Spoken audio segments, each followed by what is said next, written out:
I did my undergraduate in mechanical engineering, but I was always interested in aerospace engineering, and for that I moved to Purdue University for a master's in 2014, and then I started my PhD there with a professor, and that professor Aerospace? so and that professor he left academia and he moved to Sandia National Lab.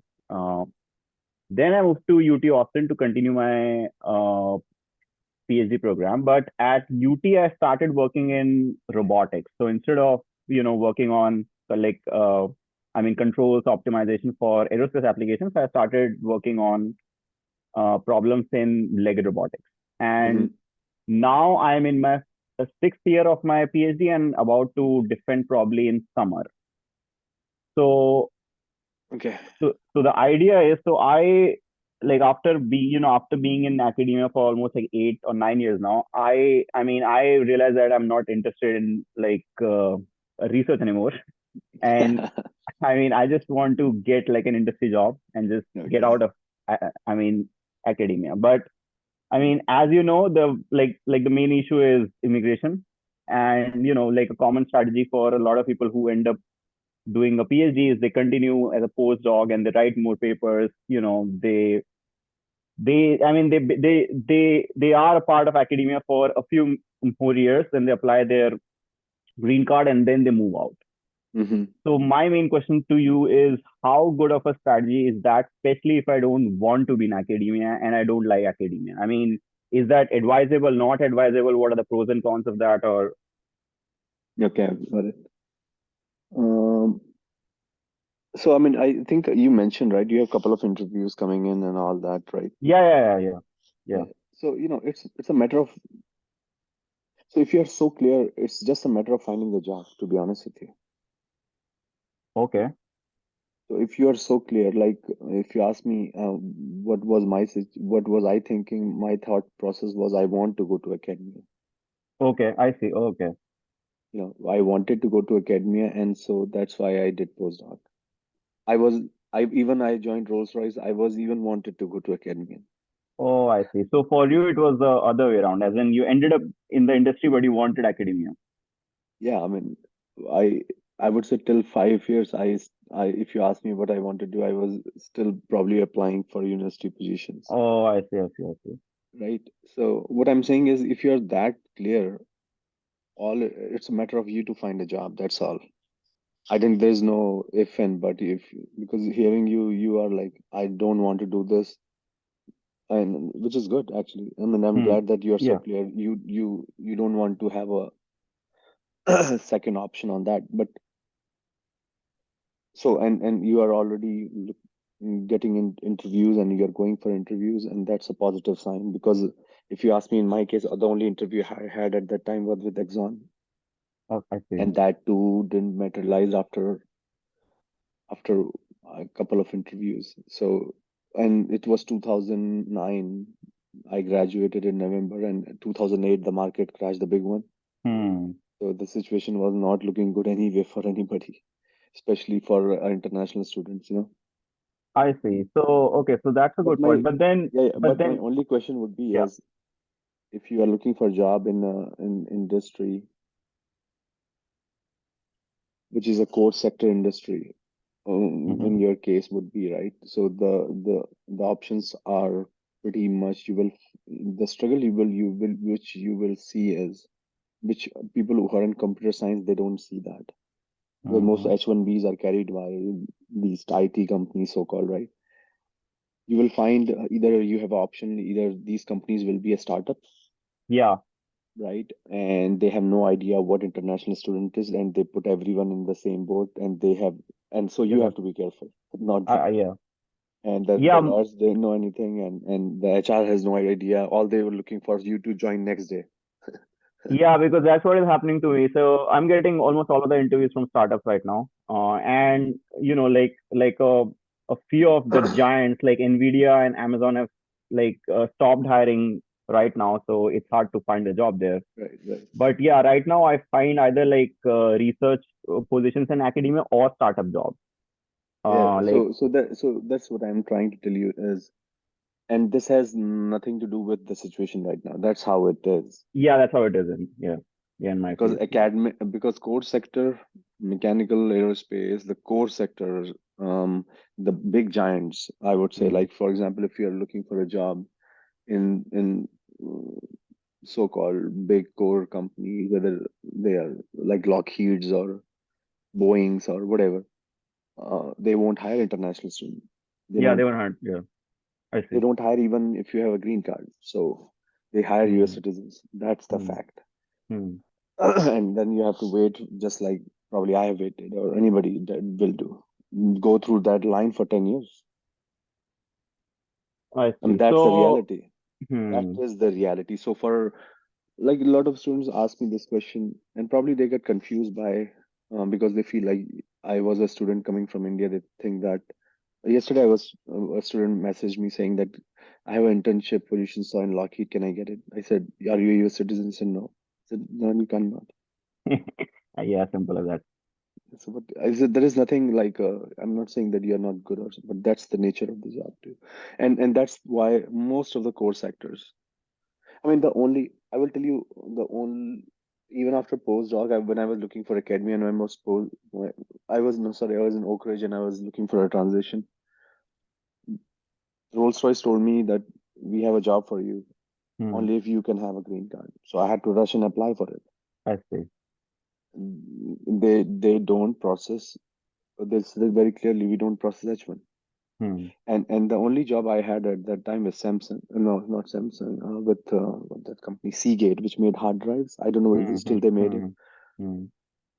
And they screwed me up big time because they offered me, and I rented an apartment in Minneapolis, everything. And the week before I moved, the HR said, "Oh, your H1 is not transferable." I said, "Yeah." Oh, because your H1 was from This academia. H1. Yeah, like the Yeah. capped H1. Yeah, and No, I'm sorry, like, uncapped. Yeah. and I was good enough, and the advisor I had, or my manager at Oak Ridge was an Indian guy, and he was really nice actually. And I told him, make sure you are not sending my resignation to your HR Hmm. unless I Yeah, leave. So I see. So, I mean, so is there any other way to solve the immigration problem except doing academia? Because, I mean, because that's what I was thinking. What if I do postdoc for 3 more years and I write a lot of papers and I have my research profile better and better, and then I apply for the green card, and then I eventually move out of the academia after all, after applying for the green card. I mean that's what I I'm did. I see. No, but then do you think that's a good strategy for someone who doesn't want to be in academia? I mean, it's all about you. In that case, you will have both options, which is not bad. Yeah, but then so I think on the hindsight, the other issue is like the like the timeline for application for EB1, because EB1 is right now retrogress, it's not current, and it. I mean, unlike like the issue is that like a lot of external factors control all of this, so it's not entirely in my hand, right? So I mean, if I'm only doing academia just for the green card, is that a good option or not? And what option you have? I mean, other option is I don't do research and I directly apply for an industry job, and in that I just start on H1B rather than green card, right? I mean, that's what I told you. Is you are already clear on that? I mean, that is the second option. There is no third option. I And see. then the only question would be with the startups, they won't do your green card, No, they won't. and the big companies they do only B2. Yeah, yeah, I know. Yeah, startups really don't know about EB1, EB2, and all those things, and even for H1 they struggle. So that is true for And sure. and to be honest with you, if you look up based on what is going on right now, I am not sure the startup scenario is that good too. Just be careful Hmm. before joining someone because it could be very well happen as the recession goes. Because the startup, they all rely on somebody else's money, right? And the people are Yeah, not yeah, putting yeah. their money because of the interest rates and also. And if you look around, most of these, I mean, the layoffs are happening in a big giants, but there are a lot of layoffs happening in startups. Lot. Yeah, yeah, yeah. Yeah, I know. I think right now it's sort of like a restructuring going on. Like, I mean, a lot of companies are trying to like change their direction as in what to work on I next. mean, Probably that's why they're, nobody's giving money to startups. They rely on venture funds. I mean, nobody's yeah. gonna give them money. Hmm. I So, see. so Okay. but you know, but having said that, I would say it's still not bad for you to get a job because you want a job, right? Yeah. Uh, So and then look around. But I think definitely postdoc gives you some time to breathe. And being you at where you are, if you get a postdoc at a good place, MIT or something, not bad actually. okay, I It's see. nice. I mean, if you said I don't like it, doesn't mean you hate it. Right? So, Yeah, I mean, but then so issue with a postdoc is, I mean, it's also like it's a temporary position, right? I mean, it like depends on the grant funding and all those things. I Uh, mean, these days everything is temporary. yeah, I have lost job 2 times, so I mean, I can't tell you what it feels like. So there is nothing permanent. I see. I And see. people who worked in Google for 20 years, what happened to them? Yeah, yeah, yeah. It's That's not, also I true. mean, I don't think you should have that mindset. That oh, those days are gone. Our dad days are gone. Hmm. I would say the idea should be what I'm doing, how I'm bringing my knowledge up, Hmm. how I'm moving forward. What I'm doing is more relevant. Am I Hmm. increasing my skill set? That's all. Make yourself more Okay. viable. Yeah. And I think okay, so your schooling and your research was in aerospace engineering, or was it something else? No, my I did 3 degrees. I had bachelor's in mining, master's in civil, and PhD in mechanical. And right after your PhD, like, did you start in an aerospace company, or Uh, I worked for I was a postdoc at Hopkins, and then I moved to work for Oak Ridge, and then I went to work on fuel cells for Rolls-Royce, and oh, then I see, I see. they laid off everyone, and then worked for briefly for a company called Ansys, if you remember. Yeah, yeah, yeah. Yeah, but didn't like that job. That was more marketing. Then didn't have a job for 3 months. Then got a job in Lockheed. That's how I it see. went. So no, so here's my like a question. So is it easy to transition to aerospace industry even after, as in, so right now, so let's say right now I'm working in like a robotic startup as a control engineer or a navigation engineer, or whatever. And like, okay, so and eventually if I want to work for SpaceX or Boeing as a navigation engineer again, but then again it's a different application, right? So how is that transition? I mean, is it easy? Is it hard? People attempt it, or It depends on how quickly you can get your citizenship, if you ask me. wow. I mean, before that, anything Yeah, will yeah, happen. I see. And No, what no, happens, I see. and to be honest with you, what will happen is even now, if you apply, getting a citizenship, the best scenario will be 10 years, Yeah, I mean, I think even after you have your green card, it takes a few five years, years, right? Yeah, five. 5 years. So just getting the green card will take like at least 5 years for me. And it might take more if I don't apply for EB1. So Correct. yeah, that's not happening anytime soon. No, so like except the So immigration part, like I mean, how about the skills part? I mean, so if you're I mean, not from, no, I mean, a skill point of view, I would say people who are outside are more intelligent than people who are working in these companies. The only reason is because of the citizenship. oh, because of the Of immigration policy, I course. see. Yeah. Oh, I see, I see, I I mean, do see. you think people, all they hire people because they're extremely smart? I don't think so. No, I get the point because I see like a lot of jobs open in aerospace companies, but like, yeah, they don't have enough people to hire. So, it makes sense that they have like a lot of, you know, yeah, like a lot, I mean, like a huge lack for smart people, but yeah, they can't hire. So that Yep. makes sense. Yeah. I mean, the only thing you can do is, and I've seen a lot of people doing that, is you can work for JPL. I tried that, but for some reason, yeah, I mean, yeah. So I talked to my advisor. He was working at JPL, and then he contacted someone, but right now I haven't heard back. Uh, Yeah. but That's then the sweet. JPL also, it's a postdoc. I mean, I don't think I'll get a research engineer position or like an engineer position. I think Mm, I'll I only get a don't know. I postdoc. mean, usually what happened is JPL, you get a high work at the JPL as a contractor because Hmm. you are hired by Caltech. Yeah, that's what happening. Yeah, yeah, exactly. So that's the twist they do to their. Otherwise, you won't be able to work at NASA directly. You can't. Yeah, no, no. And the issue with JPL is, I mean, if you're working as a postdoc, you won't work on flight projects. You'll be working on like writing grants and papers. So it's Yeah, I the same as mean academia, just at yeah, Caltech. yeah, but that's a good start. I don't think that's a bad start. I see, I see.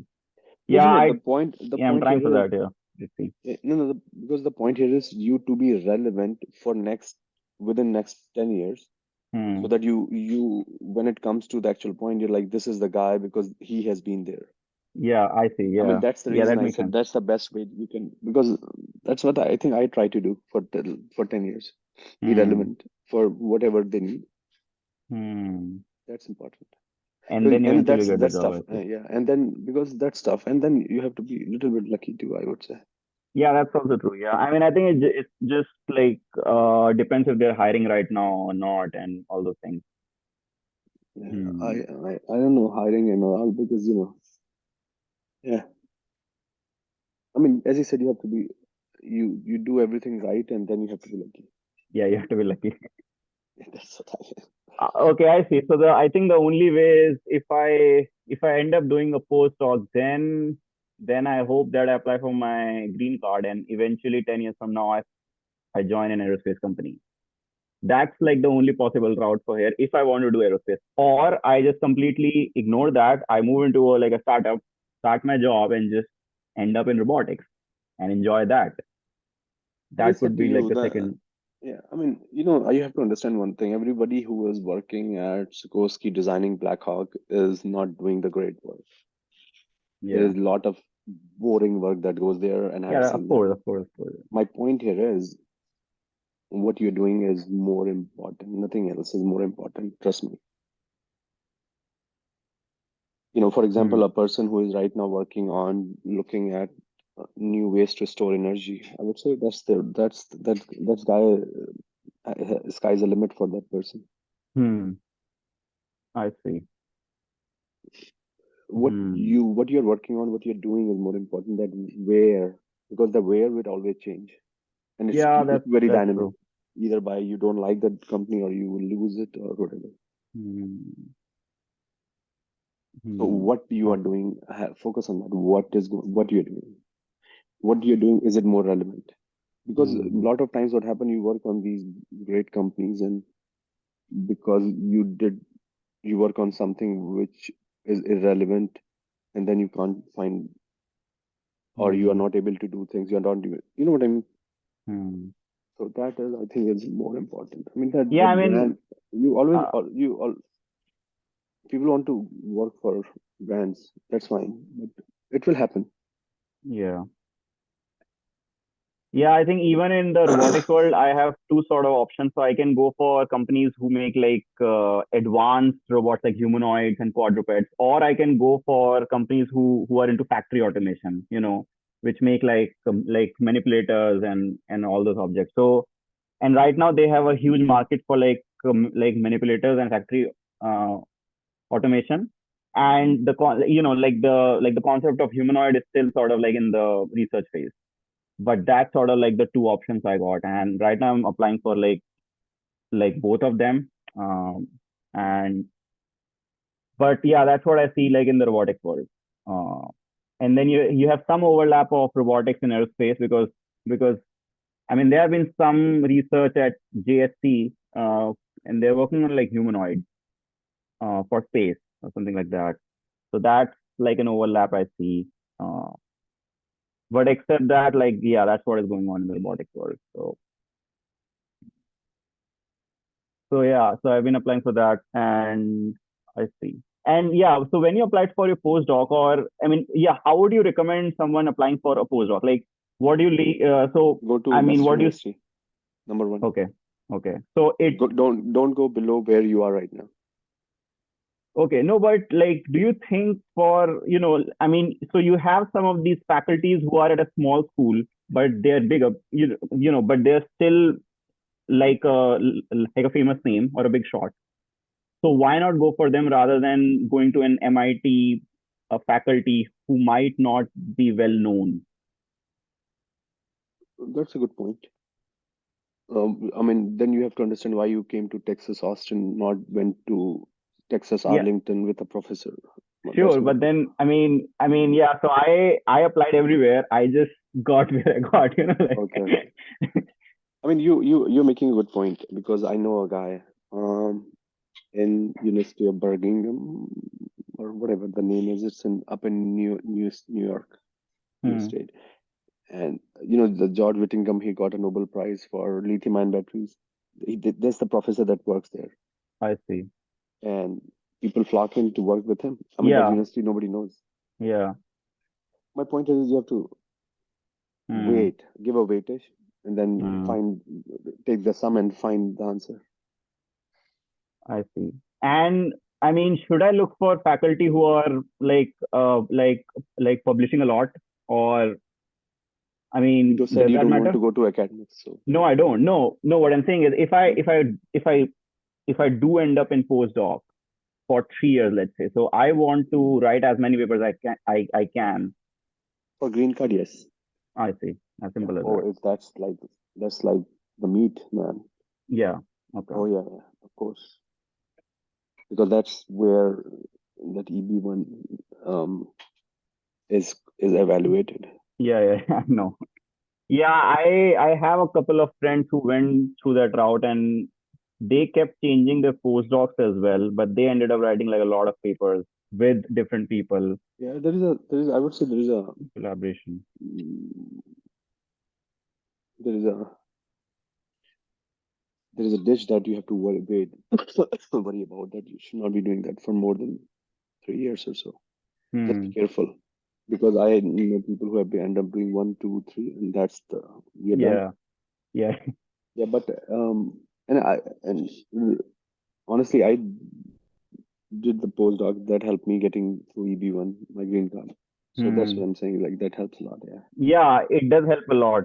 I see. But yeah, so the issue is, I mean, I just don't want to do a postdoc only for a green card. I mean, it sounds lucrative, but then I won't enjoy my life. So I No, think you I, won't. You won't be able to do it if you don't do yeah, that. No, yeah, no. exactly. I know. You will be miserable and you'll be kicked out. So Yeah, I see. yeah. I see. So it's not recommended then at Oh, the end. if you're not interested, how can you do it? Yeah. I agree with you, man. No, I think no. So like when I started my PhD here at UC at at Texas Austin. So my advisor, he works in like orbital mechanics and astrodynamics, and then he gave me a project in robotics. So I'm the only one in my lab who doesn't do aerospace, because again I'm the only international, and then everyone else works on orbit robotics. So, like after 2 years, I felt a little stuck. It's like, yeah, I came here to do aerospace and I'm doing robotics. So it's like, I mean, what the hell happened here? And then I just continued it instead of, you know, instead of leaving school, I continued my PhD, and I thought, I think it will be good for my career to finish the degree and then apply for a job. So I have a history of doing things which I don't like for a long time, just for the sake of doing it. That's why I You'll be was fine. asking. So Okay. then, if that is the case, then you will good for another 3 years. I mean, that is the case, but then I think now I feel it's, I mean, it's like enough is enough. Now I want to do what I want to do. But I think the immigration is not allowing me. So that's like the hmm, Yeah, aerospace is not happening. error is not happening. Don't waste time. Okay, I see. Yeah, I think that fact helps. But yeah, so I have also told like a lot of Yeah, young students from India who want to do aerospace, and I force them into other fields. It's like, no, yep. no, no, no. Good job. Try industrial engineering, try mechanical engineering, try, I like, would say okay. the best thing to do in these days is material engineering. That's what I But did. yeah, yeah. Oh, that's the best degree. You are good for everything. Yeah, yeah, I agree. Okay, cool. So I guess I have a choice to make basically. I mean, I need to decide what to do with the next 3, 4 years. Either I do a startup job or apply for postdoc As I and said, it's struggle a there for matter a of issue. matter of you to be patient and find a job. If it Yeah. clicks, it clicks. I'm fairly confident that I should be able to find a startup job. Yeah. So I was interning at a startup earlier, and so I have some startup experience, at least as an intern, and I know what they are looking for. So I feel I should be able to find at least a startup job and then start with that, and. But then I think I'll be stuck on H1 for a long time in my life. Then I think that's what will happen Depends at on the end. your portfolio right now, how much citations you have. Yeah, I don't have a lot. I just have like 20 citations. So You need yeah, 500. yeah. I don't. Oh no. Also in our field, we don't get 500. So my advisor has 2,000, and he's 50 years old. So we don't get 500 citations. Yeah, so that's what I'm saying. EB1A, that's what it is. Yeah. No, but then it should wait. So it should depend on the on the specialization. Yeah, in CS as a PhD student, I can get 500, but as a civil engineer, I can only get 50. So how is that compared? Check with lawyer. I see. I won't be, but my feeling has been since Yeah, I've yeah, gone through that yeah, process. yeah, I know, yeah. Yeah, so I feel like H1 is the only thing which I can like. Everybody does that. Hmm. I mean, that's how everybody starts. So, I mean, all the people who are Okay. working in Intel and Google, everyone has H1. So, Yeah, yeah, pretty much. Okay. it's not like nobody, 0% of Indian start with a green card after school. Nah, yeah, that's not happening. So, that's a way of nature of the work is, and then you can start from. I think the good thing is what you want to think about what I'm gonna be there after 3 years. If you're gonna start right now, you'll be fine. Yeah. Yeah. Okay, cool. Yeah. Yeah, that's a good way to think about it, I think. Yeah. Uh, okay. I mean, yeah, that's all I wanted to like talk about and just discuss. Cool. Cool, man. Yeah, Yeah. sure. I think things will be fine, to be honest with you. I think you're in much better position than where I was. So, वो Yeah, let's see. Steve Jobs ने बोला था ना, you can always connect dots looking backwards. Yeah, yeah, So yeah, I looking can backward. understand your anxiety, but I'm fine. I'm confident you will be fine. Let's see, man. Let's hope. I don't know. I mean, I think I'm also I'm also looking at like working somewhere else except US. So I found like a lot of good like robotics research in Germany and in Europe, and they also have like a huge industry thing. So Yeah, I there was you go. also, it's like, Yeah. because here I'm just like sick of the immigration. It's like I can't do this, I can't do that. There's like What's the deadlines. I was like, situation in India right now on these topics or startups or so whatever? robotics is still not there. Aerospace you can still find some startups. So right now, yeah, investors are putting money in aerospace in India. So you can Is it a actually find a nice aerospace job in India right now in a startup, and is just it like not enjoy relevant? that. Good to go? Good to leave and go there and work? Is not right now. I think for a lot of people it is. I mean, sure it is. So the only issue I find is you might not work with the smartest people around you. That's the only issue. So if you're But fine with that, then how can you say that? These are the one who are starting a company, right? so now, yeah, now I think in the recent 2, 3 years you can find very smart people. But then like before that, if you try to find a job in India, your colleagues won't be like the smartest around. And I think your company matters a lot. Uh, you know. So I was like, I don't know. Okay. Uh, but yeah, I mean, I think in the next 5 to 10 years, I think it's a very good idea to go back and either start your own company or join an existing No, I'm engineering saying if company. you do it now, you will be the one of the person after 5, 10 years who might be leading something, right? So that's also That's true. also true. Yeah, yeah, that's also true. That Okay. definitely is true. Okay, Cool. cool, man. Nice talking to you. Keep in touch if you need any Yeah. help, okay? Okay, Yeah. cool. Thanks. Bye. Bye.